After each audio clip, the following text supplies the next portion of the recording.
Na broken yata si ate mga guys. Kasi gusto niya na daw paikli itong mahaba niyang buhok na para maiba naman. At samahan niyo na rin siya mag-eksperimento dito mga guys. Kasi sinamahan niyo na rin ang pagpapakulo. Na kayo nang bahalang humusga kung maganda ba yung kinalabasan.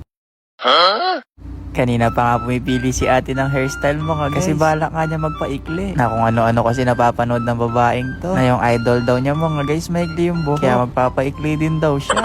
Na habang binibidyohan ko nga siya dyan, napansin ko may natira pa palang pintura dito sa buhok niya. Sa pagtatrabaho nga niya sa akin sa pagpipintura mga guys. Eto na yung binigay kong sahod sa kanya. Nasabi ko lahat ng gusto niya ipagawa dito gawin niya. Lalo na ilang araw din siya nagpintura. Na habang chinecheck nga yung buhok niya dito mga guys, tinatanong kung naka-highlights ba yung buhok niya ngayon. Nasabi naman ni ate, no, it's only pintura. Na bakit kasi yung buhok mga guys pinipinturahan. Nagpapaikli na nga din daw ng buhok si ate. Kasi matagal na din daw niya tong plano. Hindi nga makapaniwala si Miss Joy. Kasi sayang daw. Tsaka baka manibago daw si ate. Lalo na medyo mahaba yung buhok. Na nagpakita nga siya dyan ng sample na kung gaano ba yung gustong kaikli ni ate. Nasabi ko naman sa kanya, huwag niya nang masyadong pakaikli. Kasi minsan maganda sa iba. Pero pag nagupit na sa'yo, it's a prank na.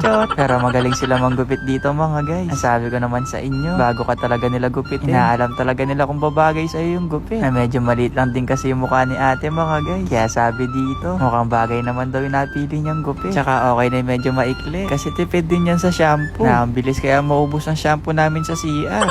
Nagmukha yata ang Dora si ate dito mga guys. Pero tiwala lang. Kasi di pa nga yan finish look. Na pagkatapos nga magupitan ni ate mga guys, pinadiretso nga siya dito sa kabilang upuan para matest kung pwede bang makulot yung buhok niya. Na nagulat nga si Miss Dorena dyan mga guys. Nasabi niya, bakit daw siya nagpaikli? Na nawalan tuloy ng mga bahay yung mga kuto. Ako lang nagsabi no. Basta eto na nga. Tinetest nga si ate dyan kung pwede nga daw kulutin yung buhok niya. Kasi di ba medyo manipis nga. Nabago ko nga idirekta sa machine. Eto na nga muna yung ginawa nila. Nakakala ko nga nung unang mga guys, 2 kulot lang yung gagawin dito. Kasi di ko natanong na testing pa lang pala to. Na ilang minuto lang pala siyang tinest dito. Na pagkatapos, tinigran din nila kung umepekto ba yung gamot na nilagay.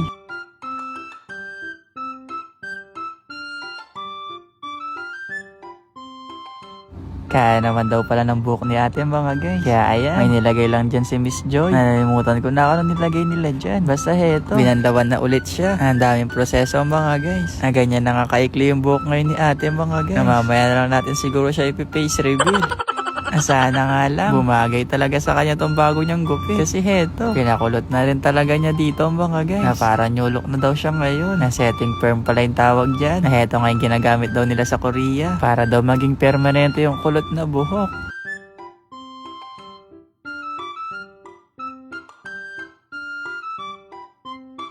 Makalipas nga ng ilang minutong pagmiyakos-miyakos dito kay ate mga guys. Eto tinatanggal na nga yung gamit na pangkulot. Na grabe, nagmukha yata ang Koreanang hilaw si ate dito. Nasa mga Korean drama mga guys. Ganyan yata yung mga gupit ng mga grandma. Pero di pa nga tapos yan mga guys. Kasi babanlawan pa daw to. Na di pa talaga finish look. Na kumbaga, aayusin pa talaga to. Na yung pinili nga niyang hairstyle ay hindi naman yung kulot na kulot. Kumbaga yung messy lang. Na parang bagong gising. Na eto na pala yung finish look ni ate mga guys.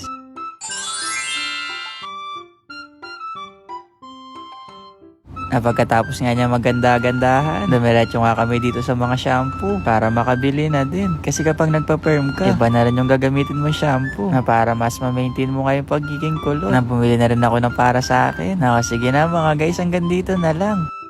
Ayan lang. Bye-bye!